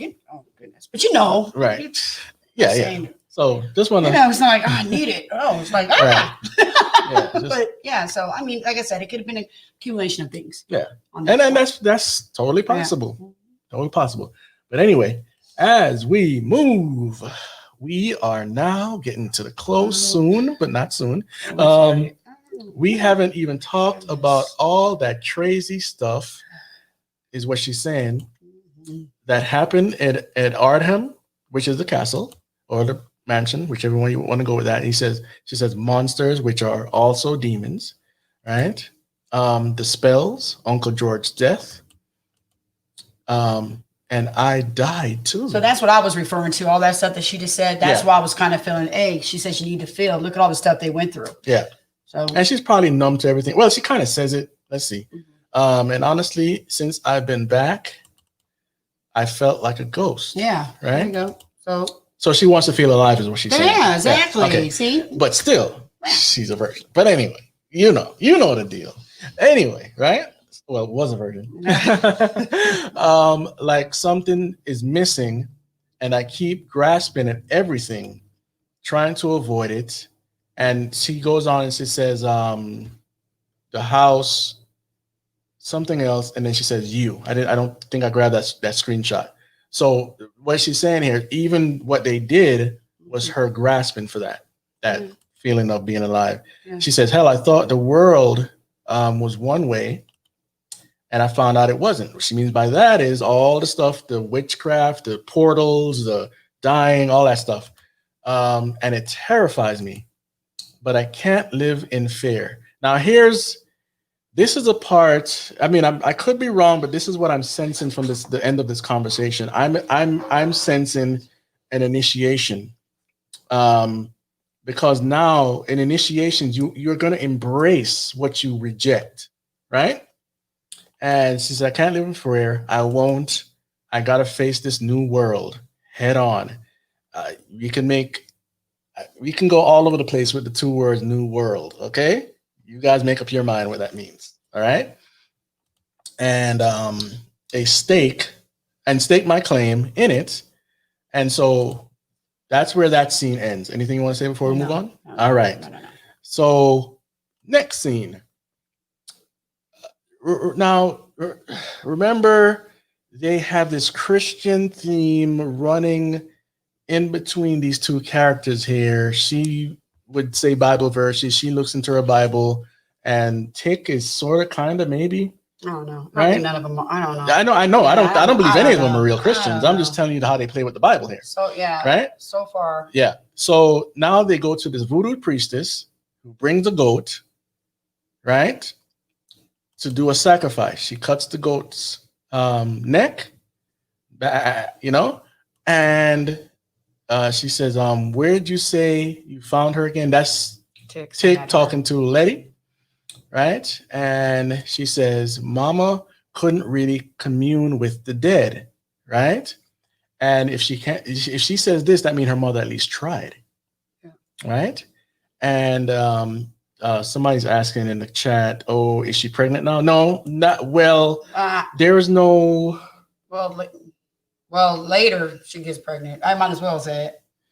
All right. Well, she does get yes. I mean, you might as well she does get pregnant, but you won't know that till the next episode. But hey, it plays a bigger part later. Yeah, it does play a bigger part. So all right. So we have a chosen one. Oh yes. But yeah. Yeah. All right. So all right. So as we move again, all right, let this thing catch up to my mouse clicks here. All right. But she was a hustler. I don't know what that has to do with her communion with the dead, but anyway, who believed in doing her research, and then the lady comes over with blood on her head. This is a mark of protection from for what they're about to do. Okay, and this is a very common motif within these horror movies. You see that they go to a Catholic priest or father to do an exorcism. That's a whole nother story. Or they go to a shaman or a spiritist, like psychic or medium or whatnot. Or they go to a voodoo. These are the four common motifs you will see in these types of film, right?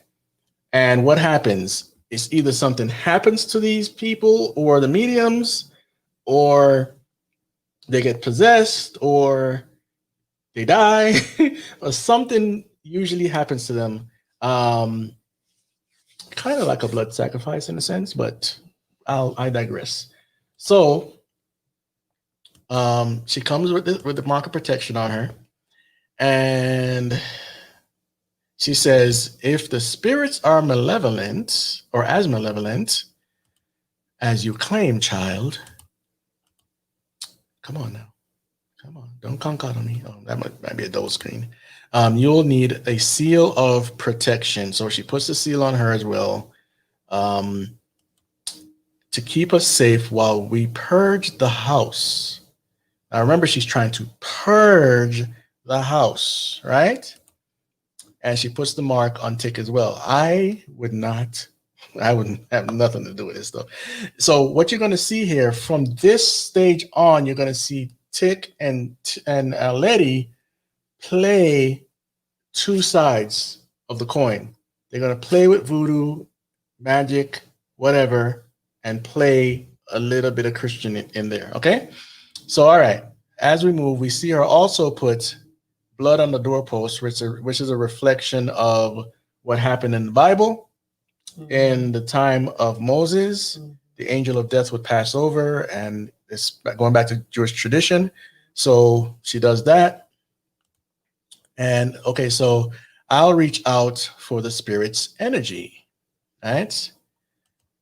Until I find it. She puts another mark there. And these two are looking weirded out. Well, you're trusted in this stuff. Don't look so weird now. Right? So anyway, do you want to say anything? No. Go ahead. All right. So they get to the basement now. Yep. And you see the pictures on the floor there. And she says, here, I feel a presence. Take my hands. Form a circle. Now, as we've also talked about in a couple other shows, that the circle is very important within witchcraft. It's always some sort of circle. Yeah. It's not always not always chalk on the ground or candles. It's many different types of circles they make, and so this is one of them with the hands. As you've known, I'm not saying anything very. I'm not rebuking anybody. I'm just telling you. I'm showing you a component that kind of came out of Gnosticism. In a lot of churches nowadays, we form these circles to pray to God. Just saying. All right.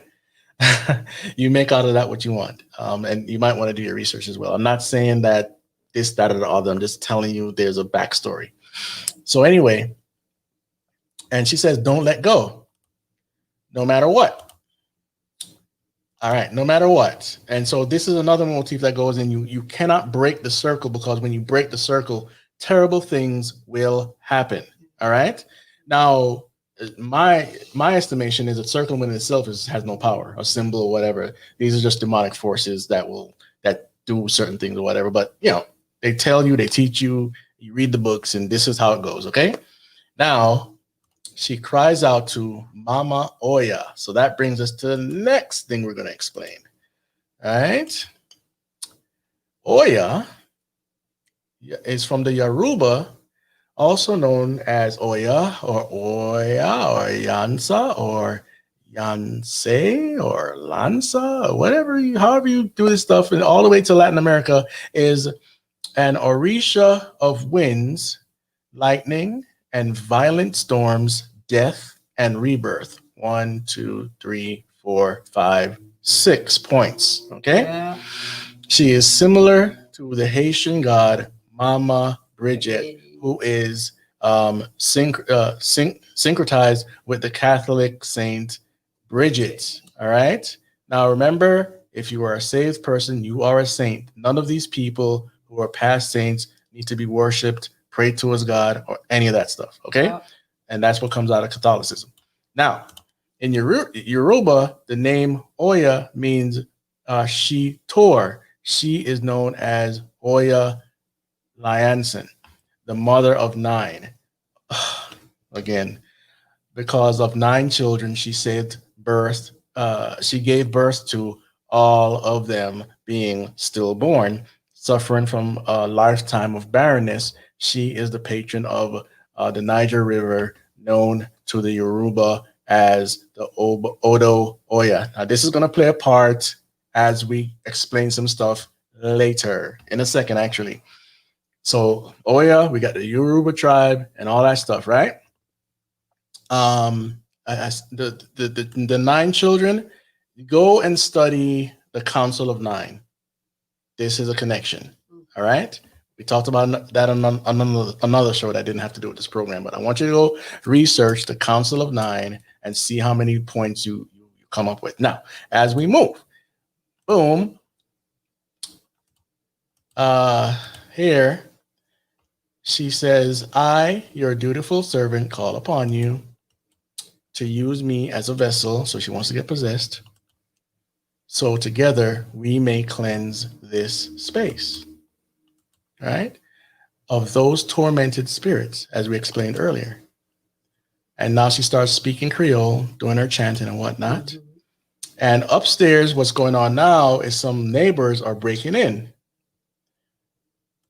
And so their voices that are shouting and all this stuff is going on. Things are flying around the room. Back upstairs, this guy thinks he's found them. So he said, let's get them. They enter the room and nothing's in there. The door slams. We get back to the basement and the voices are shouting. There's wind in there. She says it's working. So she thinks she's cleansing the house. And she says to chant with her. So they all have to get into this mystical chant. And that also has to do with altered states of consciousness. Okay. Anyway, that's a long explanation, but it's altered state of consciousness. This helps to bring the spirits into your body or whatnot. Right. Yeah. And so they start chanting. They start hearing a baby crying. Anything you want to say? No, that's just around the guys are, while they're down there doing this, the white guys are in there looking for them. Yeah. So you got 2 things going on at the same time. All right. Okay. And so what they see, a pair of them, is an apparition. Yes. With a little baby head. Yes. And kind of cute, scary. These are one of the spirits that were murdered in the house, one of the people that were murdered in the house. So they start coming out. Yeah. Now here we have the number 8 on his chest. I'm not sure what it means, but a comment in the Kobe, okay. Kobe. A comment in the section showed that here you go. Oh, yeah, 8 again. Also 3 times 7 equals 21. And so there we go. Very good. All right. That's by Shawnette Priest again. She's been on it. Yeah. Yeah. And so as we move again, we're close to the end, my friend. We're close to the end. This one is going long, but not as long as the last one. So anyway, these guys are terrified. And what happens to them is the heat, the steam from the heater is put on them. They Yeah. are pretty much done here. They're Okay. good. These two, anyway, these two. And so this is the third guy that's in the house. He goes into the elevator shaft. As you see here, this is the elevator. It's very close to him, very, very close on the next floor. And he looks down and he gets decapitated. I didn't want to show the rest of that. It was pretty awful. Bloody. Yeah. So now we go back to the room. As you see here, the papers fall in. I couldn't get a really good screenshot, but like I said, everything was flying around the room. Yeah. And water. Now, I could be wrong, but I think I'm right. The symbolism of water usually means that you're going into a spiritual realm, right? Other symbolism of water is, you're looking into the spiritual, whether it's a reflective surface, it's called scrying. You would look into a spiritual realm through a crystal ball or a mirror, mirror on the wall, all that stuff. But this one, they're getting sprayed with the water and something happens next. It's very significant. Okay. So anyway, what happens here, since they got sprayed with the water, they started running out, but the voodoo lady, because the reason why they started running out, because their protection on their foreheads, yes, the water was washing it clean. Right. So they had to get out because now they're not protected no more. So now the voodoo priest gets thrown back and she's getting attacked. Right. All right. So thank you for that. And so now she gets thrown back. Yeah. But it's not what we think. And she really gets violently attacked, does. Okay? Yeah, she does. And then she wakes up with the black eyes. Now, there's something in the world called black-eyed children, but we're not going to go there. We're going to go to the other place where in a lot of these TV shows, they show the black eyes, which represents either whether it's white eyes or black eyes, like your eyes roll back in your head. It's always something to do with demon possession, okay? Mm-hmm. And just trying to show you that because I've seen many of these shows and movies that show this stuff. Right. And it might have some semblance in reality, but I've never really looked into it that hard. Right? Now, she gets up, violently attacks Tig, and Letty is here now. She's thrown to, she attacked Letty. She got, in fact, her neck should be broken. Yeah, you're right. Her neck should be broken. But so what she's doing, what Letty is doing right now, she's calling on the names. This might sound familiar to some of you people. Yeah, she's calling on the names of the people that are dead. Yeah. Okay. Now we're going to take a pause and let's get into why this is so important for today. Black Lives Matter. Yeah. Right. And they do the libation and all this stuff, and this is on their own video. They're admitting this stuff, right? And so it says here, Abdullah and Colors, who are the leaders. Wait, Abdullah is she a leader? Yeah, she's okay. So these co-founders. Yeah. So this Marxist witchcraft organization. See the wings back here? These are the wings they use in some of their ceremony to usher in whatever spirit, right? And so they touched on the practice of calling out the names of the victims that they advocate for in protests and demonstrations. It's kind of a way to invoke their spirits, Abdullah said. Uplifting the name of victims goes beyond creating hashtags, Collar said. It is literally almost resurrecting a spirit so that so they can work through us to get the work that we need to get done, she said. So we have blatant witchcraft. It's going back to this religion here, the Yoruba religion. You want to look that up again for yourself. They're calling it out. This is also akin to ancestor worship, right? So you're going to call on these spirits to get you to be a better actor. Whatever the case is, you're calling on these spirits. We're not really the spirits of the dead. They're demonic hosts. Demons, right. Or not the demonic hosts, but demonic presence that use you as a host. So he said by highlighting their names, Colors said she feels personally connected and responsible and accountable to them. Okay? This makes me sick. It disgusts me. Yeah. Both from a deeply political place, so it's in politics, but also from a deeply spiritual place. Colors touched on West African traditions that center on remembering ancestors. Okay. Right. I feel like part of the story in the building of BLM was about remembering remembering our people, not based off a white supremacist memory. So it's always got to be race baiting, which would be about slandering them and putting their names in the newspaper and showing their mugshots, she said, but instead remembering them from the place that their mothers and fathers and their family would want us to remember them. So don't remember that some of these people are villains or thugs or And she grew up as a criminals. witness. That does not. I didn't look at that. That's Grew up important. as a Jehovah's Witness. A lot of these ex-Jehovah's Witnesses are getting into witchcraft. What's the one called? Christian witches? Yeah, the Christian witches. Let me pause for a second. Yeah, let me pause for a second. Go ahead and talk, and I'll bring that up. No, yeah, Christian. Okay, I was raised Jehovah's Witness, so. She's not no more. No, that's how I was raised. I know, but some people, and highly. Yeah. No, but I was raised in Jehovah's Witness, so I know the demonic stronghold. I know it's real. So, and it's so crazy because, like, if you, everything was demonic to them. You couldn't say, bless you. You couldn't say, oh my gosh, that was demonic. You couldn't have a Smurf. I mean, they were just so blatantly just crazy. Yeah, it was legalistic. Yeah, remember Mr. Ed? Osh Bakosh, by gosh, that was demonic. If you sang that, you were man. They're demonic, so I'm trying to get you guys the image of the that sister lady. Yeah, she was a Jehovah's Witness. Yeah, I remember her. Here we go. There you go. If I can get it to be bigger. See, they were having witches conventions and whatnot. Yeah, I saw that. There we go. All right, so look at this. She's an ex-Jehovah's Witness, and she claimed that these spirits were with her the whole time when she was young. Okay, welcome to the first annual Christian Witches Convention. I'm just giving you pointers here that they put this stuff in the movies as well. So that's her.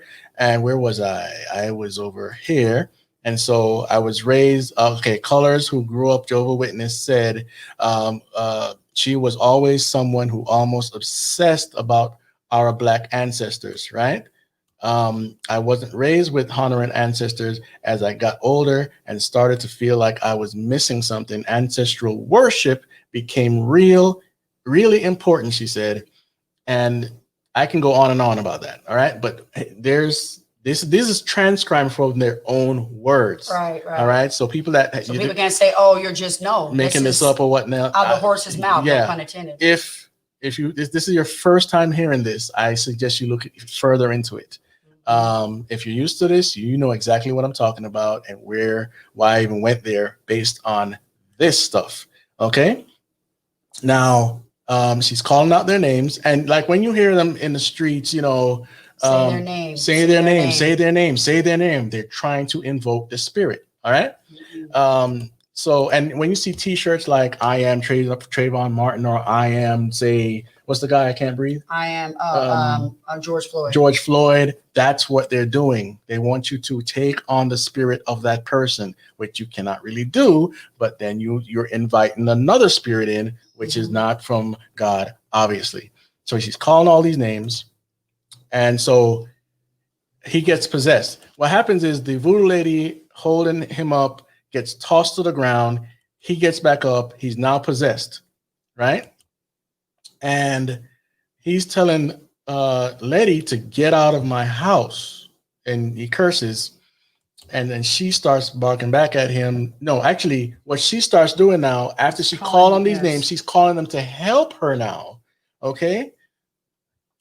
And she's asking them to cast him out. Which you're trying to cast out Epstein, we can get to all right. So cast him out, and now he keeps coming at her with this: get the cheese out of my house, get out of my house, and his face keeps switching and whatnot.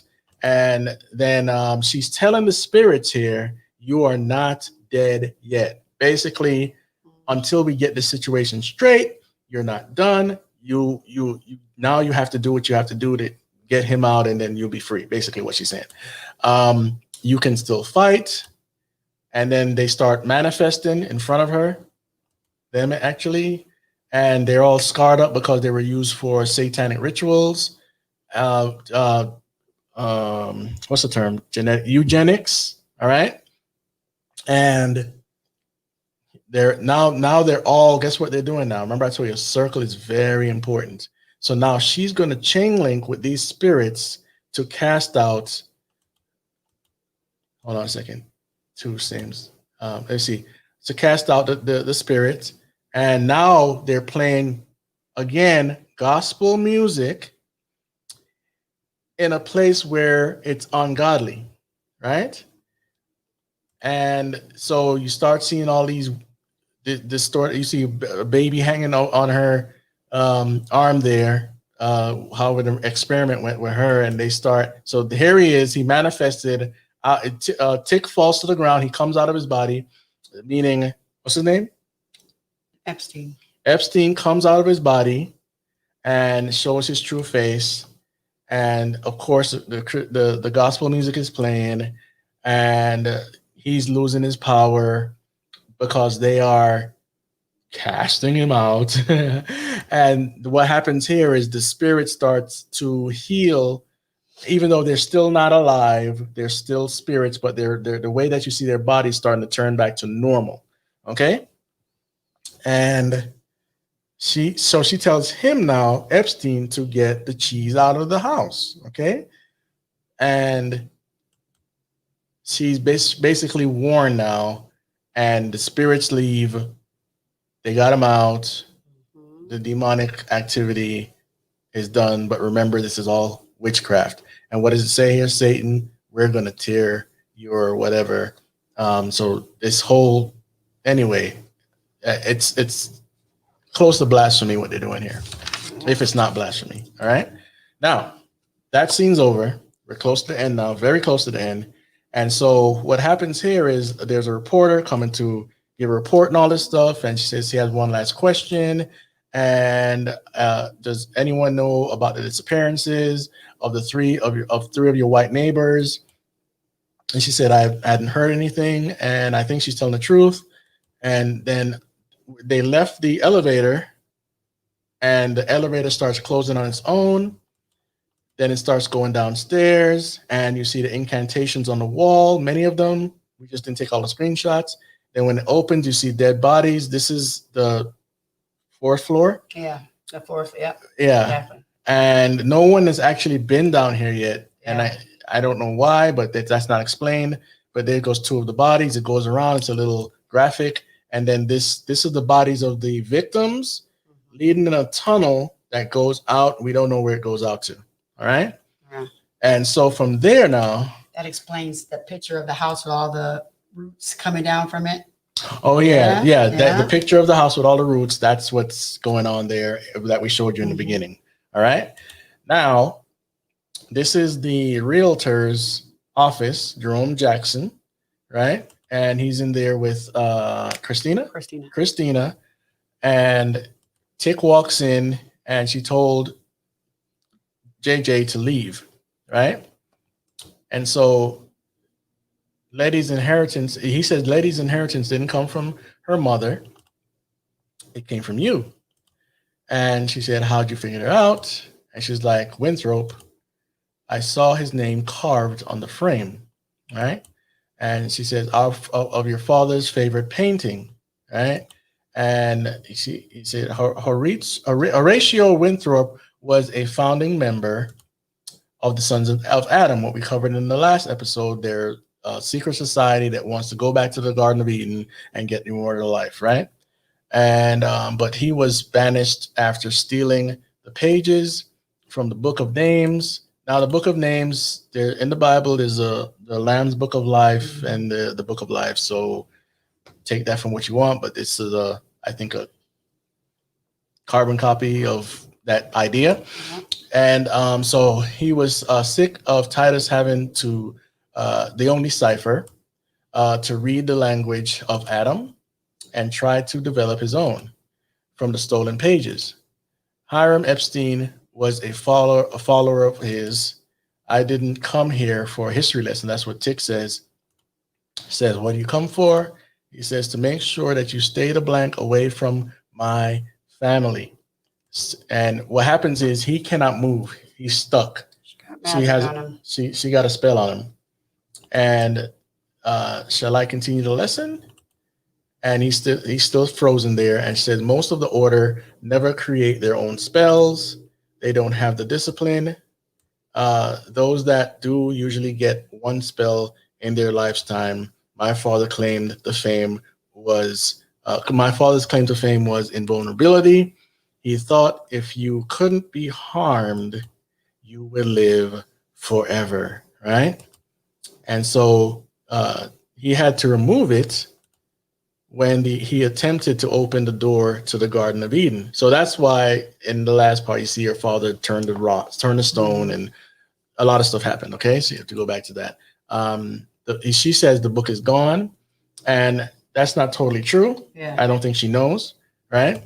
And Titus locked his pages in a booby trap vault that comes in later on in the series. Only he could access it.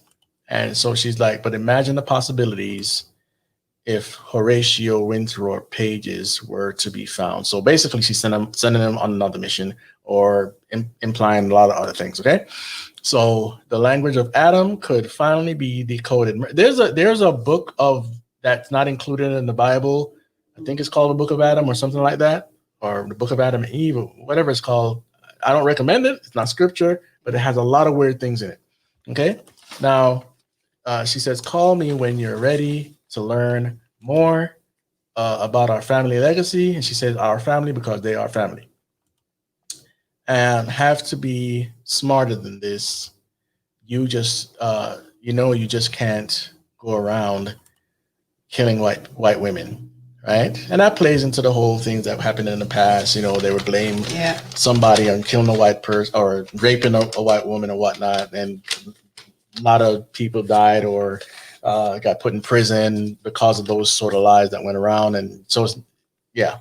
All right. So here ends our expose on Lovecraft Country, part 3, episode 3.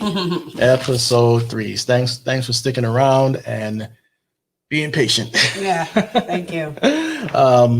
I don't see any questions except for the pregnant question. And all right. So again, thanks for sticking around with us. And we just want to say, use this information to start conversations. Some people think this is a waste of time. I don't, because God has placed us here for a certain season to do some certain things, and it's all relevant to what's going on today, as we showed you.